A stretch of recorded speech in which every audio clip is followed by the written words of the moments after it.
So the story I'm going to read for you today is from the biography of a formerly enslaved man named Harry Smith. And in this story, Mr. Smith tells about intervening when his younger brother was being whipped by an overseer. Master Chamberlain was in Louisville attending a big store that he owned there and would come out to the farm once or twice a week and see how things were progressing. Master Chamberlain had given strict orders to watch and not allow any of the Negroes to be out nights, and if they did, to tie them and whip them. And if he could not, let him know and he would attend to it. So one night, Smith's brother, George, taking his fiddle, went out to spend the evening. The next morning, Johnson, the overseer, ordered George to cross his hands so he could tie him and then whip him.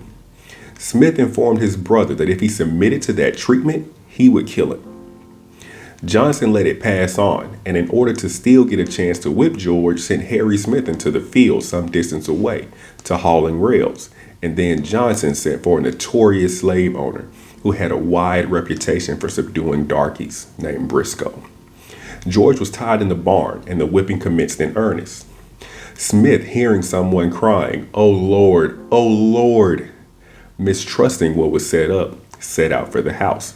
Discovering him coming and knowing his temper and also the fact that he did not fear any man, being either black or white, knew if he should catch them murdering his brother in this way, perhaps one or both might get killed, and they quit whipping. George came on toward Smith, who inquired what George was crying so for, as he could scarcely talk.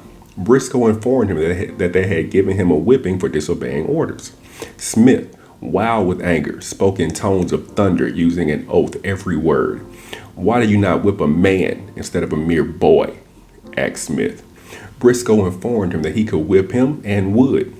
Smith, seizing a rail and breaking it in two as though it was a mere pipe stem, stepped up to Briscoe and informed him to try it then and there. He said he would drive him into the ground and drive the ground in after him. Briscoe was never baffled in this manner before, as no colored man in all his life dare say one word back to him. Briscoe, seeing death in Smith's eye in case he even made an attempt to strike, passed on, leaving Smith master of the ground. And well for him he did, as Smith was known all through the country as one of the best slaves when used well, and being a powerful man, did not fear to face any man on earth. Briscoe passed on, and Johnson, the overseer, went to the city and informed Master Chamberlain about the fuss. Master told him to return, as he would be there the next morning and give Smith 1,000 lashes. The next day, Chamberlain came with a new cowhide whip. Smith was in the woods cutting a wild cherry log out of the road when Chamberlain came up. He spoke to him in this manner. "Well, Harry, I hear that you've been making threats to kill Briscoe and my foreman, Johnson." Smith informed him to the contrary, but said that he told Briscoe and Johnson that they could not whip him as they did his brother. "Do you know that I am your master for the present year?" Smith informed him that he knew it. "Were you not aware that you must obey your master's orders?" The answer was yes. "Then why did you not obey Johnson's orders?" Smith informed him that he had. "Then why do you leave the plantation at night without orders from Johnson?" Smith replied that he was not in the habit, while living with Master Jack Salone, of getting a pass to go out nights. His master told him that he did not care for Mr. Salone, as he was a Negro spoiler anyway, then added, "I have with me a new whip, and if you do not obey orders, I will whip you."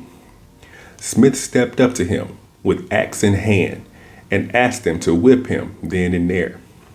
Master Chamberlain lit out on a keen run. The year passed on with no further trouble.